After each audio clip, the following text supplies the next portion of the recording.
इस बार निकले हैं, सिलेक्शन के साथ निकले हैं। ऐसे कोई बातेंबाजी या कोई मजाक के साथ हम आपके लिए क्लास इस बार नहीं प्रोवाइड कर रहे हैं, ध्यान दीजिएगा साथी। ओके, विंग्स ऑफ फायर पुस्तक के लेखक कौन है? Who is the author of the book wings of fire? या आपके लिए हम छोटे इजी सॉल्व करा कर निकल जाए केवल अपने व्यूज के चक्कर में? बिल्कुल नहीं साथी, ऐसा आपकी गलती नहीं होना चाहिए। यदि व्यूज के चक्कर में रहता तो दिन रात मेहनत करते नहीं आपके पीछे मेरे दोस्त। ओके, तो डेली क्लास लेनी, खूब मेहनत करी मेरे दोस्त, आपको भी मेहनत करनी है। मेहनत करते हैं, फाइनल सिलेक्शन ना हो ये कोई दिक्कत नहीं, क्योंकि हमने हमारे अंदर तो ये रहनी चाहिए ना कि हमने मेहनत करके एग्जाम दिया है। ओके, तो विंग्स ऑफ फायर के लेखक की बात करेंगे तो एपीजे अब्दुल कलाम है, ऑप्शन है, बिल्कुल परफेक्ट आंसर हो जाएंगे। ओके दोस्त, चलिए अगला सवाल बताएगा, क्वेश्चन नंबर 59 क्या बनेगा? मध्य प्रदेश का पन्ना जिला किस खनिज के लिए फेमस है?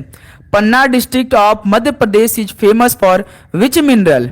सोना, हीरा या कोयला, टंगस्टन के लिए? चलिए गुरु, इस सवाल का राइट आंसर दीजिए। मध्य प्रदेश का जो पन्ना जिला ये किस खनिज के लिए फेमस है? बहुत ही अच्छा सवाल है, एग्जाम के लिए बहुत ही जरूरी आपके लिए। तो भाई याद रखिएगा, हीरा के लिए फेमस है। ओके, बी ऑप्शन क्या हो जाएगा? बिल्कुल परफेक्ट आंसर हो जाएंगे। चलिए गुरु, नेक्स्ट नंबर बताइएगा, क्वेश्चन नंबर 60 क्या दे रखा है? रग्बी फुटबॉल में कितने खिलाड़ी होते हैं? How many player are there in rugby football? 7, 6, 15 या 11? रग्बी स्टार्ट हो रही है गुरु, जो दौड़ दौड़ कर पास किया जाता है। बताइए रग्बी फुटबॉल में टोटल कितने प्लेयर होते हैं? बहुत अच्छा, बिल्कुल। तो सर जी टोटल 15 प्लेयर होते हैं। ऑप्शन सी क्या हो जाएगा आप सभी का? बिल्कुल परफेक्ट आंसर हो जाएंगे। ओके गुरु, चलिए अगला सवाल बताइएगा, क्वेश्चन नंबर 61। 1857 के विद्रोह का बरेली में नेतृत्व किसने किया था? Who lead the revolt of 1857 Bareilly? Khan Bahadur Khan, Nana Saheb, Begum Hazrat Mahal या रानी लक्ष्मीबाई? बताइए दोस्त, इस सवाल का बिल्कुल परफेक्ट आंसर क्या बनेगा? सभी फौजी भाई अपना अपना राइट आंसर देंगे, कोई किसी का कॉपी नहीं करेगा, क्योंकि आप कंप्यूटर के सामने बैठे रहेंगे तो कोई आपका साथ नहीं देगा। और इस गर्मी में आप अपनी मेहनत अकेले कर रहे हैं। वो दिन, वो लम्हा याद करिए जब आपके वतन पे वर्दी आएगी, पूरी कायनात आपकी स्वागत में खड़ी होगी भाई। ओके, तो इसी दिन को आपको लाना है भाई, यही मकसद आपको पूरा करना है इस 2025 में आखिरी 20 दिनों में। 1857 के विद्रोह का बरेली में जो नेतृत्व किया गया था, ये खान बहादुर खान के द्वारा किया गया था। ऑप्शन ए क्या हो जाएगा आप सभी का? बिल्कुल परफेक्ट आंसर हो जाएंगे। चलिए अगला सवाल बताएगा दोस्त, क्वेश्चन नंबर 62 क्या दे रखा है? निम्न में से 2024 में ग्रेमी अवार्ड किसे मिला है? Who among the following received the Grammy awards इन 2024? राकेश चौरसिया, जाकिर हुसैन, गणेश राजगोपालन या सभी को मिला है? बताइए दोस्त, इस सवाल का बिल्कुल परफेक्ट आंसर। 2024 में जो ग्रेमी अवार्ड्स मिला था वो किसको किसको मिला था? तो मेरे दोस्त गैमी अवार्ड कब स्टार्ट हुआ था? तो 1959 में स्टार्ट हुआ था भाई। तो याद रखिएगा, राकेश चौरसिया को मिला था, जाकिर हुसैन को मिला था, गणेश राजगोपालन को मिला था। यानी डी ऑप्शन क्या हो जाएगा मेरे दोस्त? बिल्कुल परफेक्ट आंसर हो जाएंगे। ओके, नेक्स्ट नंबर बताइएगा, क्वेश्चन नंबर 63 क्या दे रखा है? निम्नलिखित में से ऐसी कौन सी नदी है जो उत्तर भारत के मैदान से गुजरती है? एक भाई बोल रहे हैं सर आज अपने में ही बिजी हैं क्या? नहीं मेरे दोस्त, क्योंकि देखिए अब केवल पढ़ाई फोकस करना है। 7:30 का लेक्चर नहीं होता सर जी, आप तो बोलते हैं पर होता नहीं है भाई। डेली क्लास होती है, जो डेली शाम में 7:30 बजे क्लास होती है भाई। नोटिफिकेशन को ऑन करिए, नोटिफिकेशन आपके पास जाएगी, नहीं तो आप चेक कर लिया कीजिए। तो ऐसी कौन सी नदी जो कि भाई उत्तर भारत के मैदान से गुजरती है, तो वो कौन सी नदी है? तो गंगा नदी है। ऑप्शन भी क्या हो जाएगा आप सभी का? बिल्कुल परफेक्ट आंसर हो जाएंगे। ओके, चलिए नेक्स्ट नंबर बताइएगा आप लोग, क्वेश्चन नंबर 64। महाराष्ट्र के वर्तमान मुख्यमंत्री कौन है? Who is the current chief minister of Maharashtra state? Vishnudeo Sai, Mohan Yadav, Nayab Singh Saini या देवेंद्र फडणवीस? कौन है महाराष्ट्र के वर्तमान सीएम साहब? कौन है? लॉक करिए सवाल का बिल्कुल परफेक्ट आंसर। तो विष्णुदेव साय तो भाई छत्तीसगढ़ के हैं, बिल्कुल सर जी छत्तीसगढ़ के हैं। और मोहन यादव कहाँ के हैं? लॉक करिए आप लोग। और नायाब सिंह सैनी कहाँ के हैं? तो सर जी हरियाणा के हैं, हरियाणा के हैं। और महाराष्ट्र के कौन हो जाएंगे? तो देवेंद्र फडणवीस हो जाएंगे। यानी इस सवाल का डी ऑप्शन बिल्कुल परफेक्ट आंसर हो जाएंगे। तो आपको बताना दोस्त मोहन यादव कहाँ के हैं? चलिए लॉक करिए। अगला सवाल बताएगा क्वेश्चन नंबर 65। अंसी राष्ट्रीय उद्यान भारत के किस राज्य में स्थित है? In which state of India is Anshi national park located? Haryana, Orissa, Rajasthan या कर्नाटक? चलिए गुरु, इस सवाल का राइट आंसर लॉक करिए सभी फौजी भाई। जो अंसी राष्ट्रीय उद्यान है वो भारत के किस राज्य में स्थित है? तो सर ये तो कर्नाटक राज्य में स्थित है अंसी राष्ट्रीय उद्यान। तो डी ऑप्शन क्या हो जाएगा? बिल्कुल परफेक्ट आंसर हो जाएंगे। चलिए मेरे दोस्त, नेक्स्ट नंबर बताएगा आप लोग क्वेश्चन नंबर 66। बांदीपुर राष्ट्रीय उद्यान किस राज्य में स्थित है? ये दोनों सवाल आपके एग्जाम के लिए बहुत जरूरी है भाई। In which state is Bandipur national park located? Assam, Kerala, Karnataka या तमिलनाडु? बताइए दोस्त, इस सवाल का बिल्कुल परफेक्ट आंसर क्या बनेगा? सभी फौजी भाई अपना अपना राइट आंसर लॉक करेंगे भाई। तो बांदीपुर राष्ट्रीय उद्यान की बात करेंगे तो मेरे दोस्त याद रखिएगा ये भी तो आपका कर्नाटक में ही स्थित है। ऑप्शन सी क्या हो जाएगा आप सभी का? बिल्कुल परफेक्ट आंसर हो जाएंगे। क्यों साथी? ओके, चलिए गुरु, नेक्स्ट नंबर बताइएगा आप लोग क्वेश्चन नंबर 67। गरबा मोढ़रा उत्सव किस राज्य का प्रसिद्ध नृत्य और उत्सव है? देखिए भाई, गरबा और जो मोढ़रा उत्सव है are famous dance and festival of which state? Kerala, Gujarat, Rajasthan या तमिलनाडु?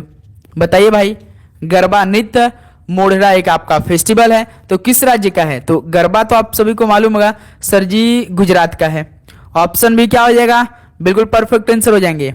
तो बी को क्या करेंगे हम लोग यहां से? सर जी लॉक कर दिया जाए। क्यों साथी? चलिए नेक्स्ट नंबर बताइएगा क्वेश्चन नंबर 68। 2011 की जनगणना के अनुसार भारत की साक्षरता दर कितनी थी? लेकिन एक सवाल और हम आप बताइए हमें कि भाई 2011 की जनगणना के अनुसार जो भारत की पुरुष साक्षरता दर कितनी थी? बताइए पुरुष साक्षरता दर कितनी थी? आप सभी से ये सवाल पूछ सकता है। तो 2011 की जनगणना के अनुसार भारत की साक्षरता दर की बात करेंगे तो मेरे दोस्त 74.04% है, यानी इस सवाल का ऑप्शन है बिल्कुल परफेक्ट आंसर हो जाएंगे। तो आप सभी को बताना है भाई, बताइए।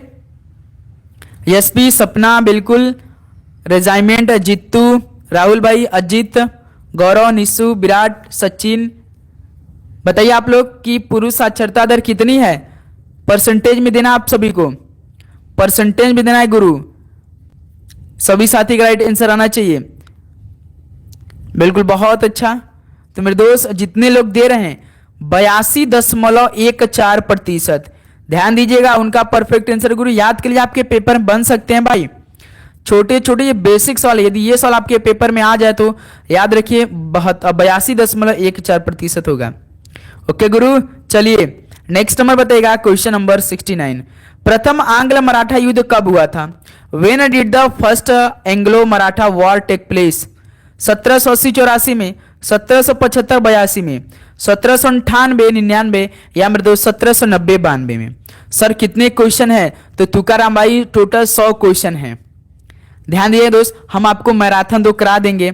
मैराथन हम देखिए, मेरा टारगेट, मेरा सोच ये रहता है कि हम आपको साथ ही मैराथन कराएंगे। आप मैराथन तो ले लेंगे लेकिन आपको एक क्वेश्चन नहीं याद होगा उसमें से जल्दी भाई।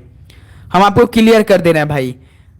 क्या आप भी सहमत है? जो भी मैराथन आप लेते हैं साथी, हम आपसे रिक्वेस्ट करते हैं मैराथन तो लीजिए, लेकिन देखिए इतना ज्यादा हो जाता है कि सवाल वो कंफ्यूज कर देता है। क्यों साथी? आप भी सहमत होंगे, बहुत ज्यादा क्वेश्चन हो जाते हैं, इसलिए साथी हम वही क्वेश्चन आपको डेली हम कराएंगे। 100-150 डेली क्वेश्चन कराएंगे, ऐसा नहीं है। वैसे हम डेली अपना 200 से 250 क्वेश्चन कर ही रहे हैं। तो प्रथम आंग्ल मराठा जो युद्ध होता है ये साथी 1775 से 82 में होता है। ऑप्शन भी क्या हो जाएगा? बिल्कुल परफेक्ट आंसर हो जाएंगे। चलिए गुरु, अगला सवाल बताएगा question number 70। Why I am atheist, मैं नास्तिक क्यों हूं, पुस्तक के लेखक कौन है? बताइए सवाल का परफेक्ट आंसर।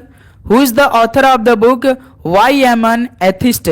भगत सिंह की है, महात्मा गांधी, ज्योतिबा फूले या साथी आर के नारायण? चलिए दोस्त, इस सवाल का राइट आंसर को लॉक करिए। क्या बनेगा?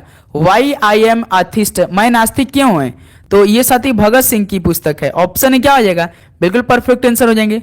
जितने स्टूडेंट अभी तक नोटिफिकेशन को नहीं आन किया है मेरे दोस्त, आप लोग नोटिफिकेशन को जरूर आन के लीजिएगा, क्योंकि लगातार क्लास चल रही है और आपकी फाइनल सिलेक्शन तक क्लास चलने वाली है।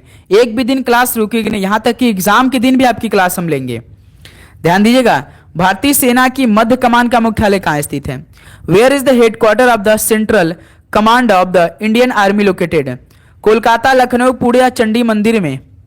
बताइए गुरु 71 का राइट आंसर क्या बनेगा, किस ऑप्शन को लॉक कर रहे हैं। भारतीय सेना का जो मध्य कमान का मुख्यालय वो कहां पर स्थित है, तो सर ये लखनऊ में स्थित है, यानी ऑप्शन भी क्या हो जाएगा साथी, बिल्कुल परफेक्ट आंसर हो जाएंगे। उत्तर प्रदेश की राजधानी लखनऊ में स्थित है।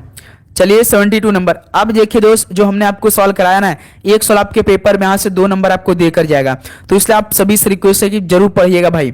देखिए भारतीय सेना की उत्तरी कमांड का मुख्यालय कहां पे स्थित है, मध्य कमांड का मुख्यालय तो आपने लखनऊ बता दिया, उत्तरी कमांड का मुख्यालय बता दीजिए भाई। इन दोनों में से एक सवाल आपके पेपर में आएगा साथी।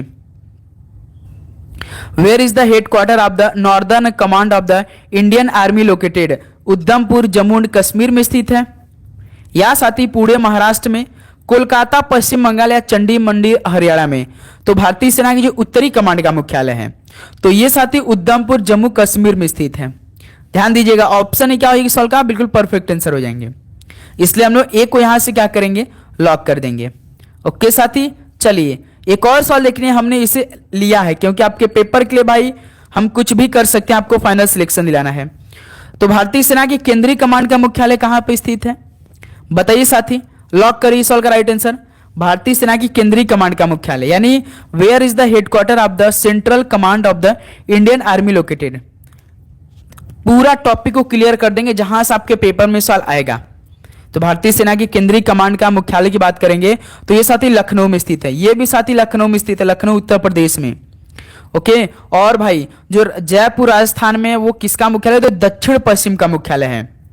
कौन साथी, दक्षिण और पश्चिम का मुख्यालय। ओके, याद रखिए साथी, बहुत जरूरी है। और